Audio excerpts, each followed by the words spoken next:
Welcome to Kenton's videos. Enjoy the video. In this video, I will show how to file 941 in QuickBooks Online, full guide. Start by signing into QuickBooks Online and opening the payroll section, then choose tax forms and filings.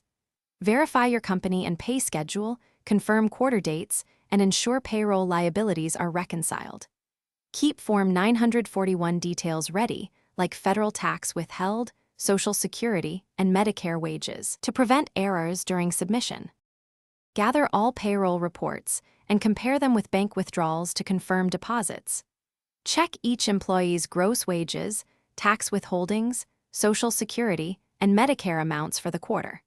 Make corrections for previous quarters if needed, and log any adjustments in QuickBooks before you generate Form 941 to avoid mismatches during filing and potential penalties. If you're finding this video helpful, please subscribe and like to support more payroll tutorials. Quick recommendation: the new Kindle Paperwhite is great for reading guides, PDF, and tax instructions anywhere, making it easy to study forms while you commute.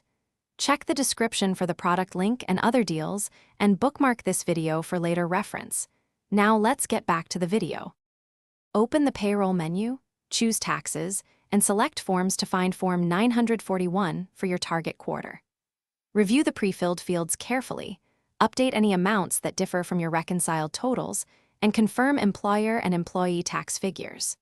Choose e-file through QuickBooks for instant submission, or download the completed Form 941 PDF if you prefer to file manually with the IRS. Save confirmations for your records. Thanks for watching. Consider subscribing if we helped you.